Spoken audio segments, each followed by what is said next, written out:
So Intel has announced yet another round of layoffs, which in and of itself isn't all that surprising. Lots of companies, lots of layoffs this year. But what is surprising about the layoffs at Intel is where those layoffs are coming from. Intel just confirmed that the cuts are going to be coming from their data center group. Now, we don't know exactly how many people are going to be laid off, how large those cuts are going to be, but seeing a large chip maker like Intel lay off from the data center and AI side of things, at least is a little bit surprising. I mean, data center build outs, infrastructure, electricity, plumbing, all this is huge, huge business, guys. We've covered this. If you've been subbed to the channel, you know that, I mean, we're seeing hundreds of billions of dollars being poured into these infrastructure build outs.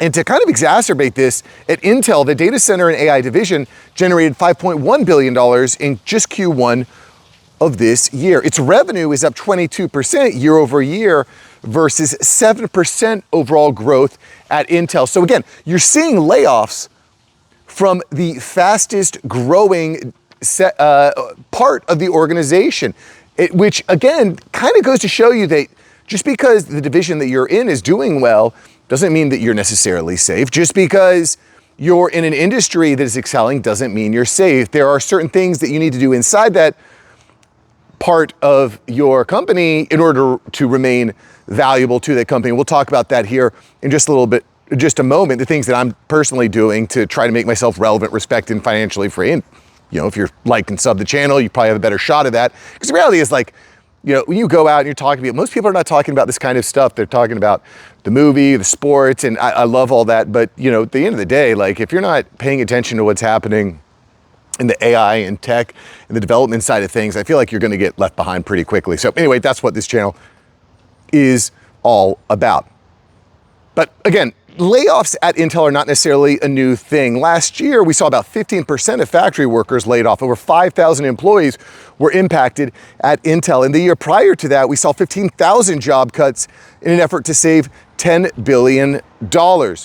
It doesn't appear there are plans to directly replace these workers with AI. And, you know, again, that's a common thing that we talk about on the channel, being replaced by AI or being replaced by people that are using AI, basically AI disrupting your industry, which again, on the data center side of things, it's like AI is actually fueling data center build out. And again, a little bit surprising that Intel is seeing those layoffs there. I think likely what we're seeing here is kind of like a trimming of the fat, and the company is going internally and saying who are the most innovative people, who are the token maxers, AKA the people using AI, who are the most productive, where are we seeing the return on investment. You know, that's where we're seeing the people, I think, that are going to be safe within an organization like Intel. Again, regardless of whether the division that you're in is doing really well, it doesn't mean that you're necessarily going to be doing well. You need to be finding ways to stand out. And again, I'll cover a couple tips there in just a moment.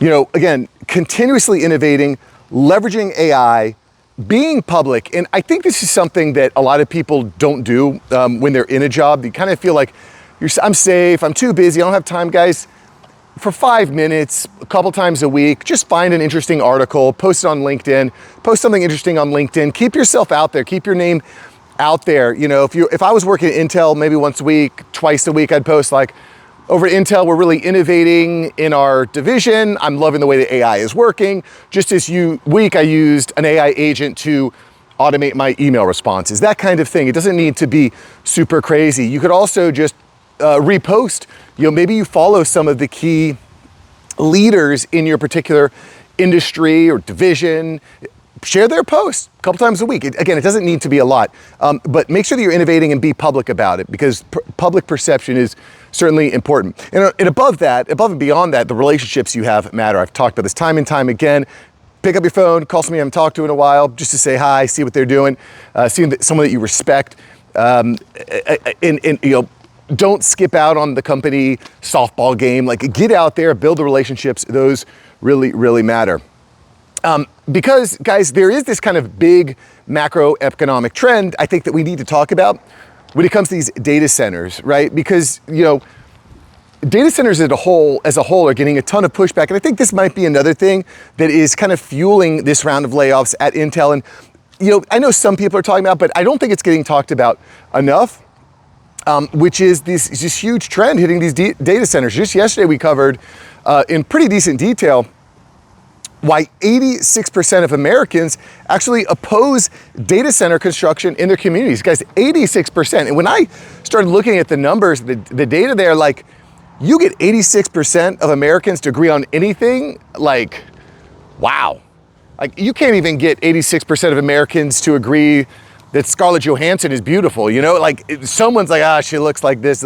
Like, you get 86% of Americans to agree they don't want the data centers built in their area. That is huge. And I think, again, we're seeing this translate into tens of billions of dollars, tens of billions, like many projects getting shut down. Again, in yesterday's video, we covered that in detail. So you've got all these projects getting shut down. And I think that is also a kind of a thing that is impacting Intel. Intel is saying all these projects that we thought were going to get done, well, they're not getting done. We're going to need to cut the fat on some of the guys in our data center section of the division, right? So, well, what does that mean? Again, subbing the channel, watching, reading the comments below. There's some really good comments. Again, as I mentioned, I like to pin comments if they're really good and they kind of stand out to me. But understanding like how AI, how public sentiment is impacting your specific trade and division is very important. Like, if you're in the data center division and you see all these data centers getting shut down, you should be a little bit concerned. I actually know a guy who is a big part of the data center construction for Microsoft, right? What's he thinking now? All these data centers are getting shut down. How can I remain valuable? How can I remain a valuable part of this industry? How am I going to be relevant, respected, and financially free? You got to be kind of thinking ahead, and you got to be looking at these trends as they move. This last poll is not necessarily a big surprise because there has been some collective discussion about data center construction over the past several months. And again, if you've been subbed to the channel, that wouldn't be a surprise. So anyway, I thought this was interesting. I think it's a good story. Despite a division doing really well, you're seeing layoffs there. Why? Because there's macroeconomic trends. There's just going to be natural churn within an organization in certain areas. And standing out with your relationships, standing out by being innovative and adapting AI, and standing out by being public about innovating and using AI are all really important things to consider. I mean, this is, I think, the exact playbook that you need to be in when working at an organization. Don't be like George Costanza, who builds a napping section under his desk. I was watching Seinfeld with the family last night, and I got just a huge kick out of George Costanza when he's working for the Yankees, having a guy build a nap station under his desk. Anyway, if you've seen that episode, you can put it in the comments below. Anyway, regardless, guys, thanks for subbing. Thanks for watching the channel. Appreciate you guys. As always, I'll see you in the next video. And if you want more details on how data center construction is being impacted, more details on that poll and some data that I think is pretty shocking about data center construction, check out yesterday's video. I'll post a link to it right there. And I'll see you in the flip side. All right, see ya, peace.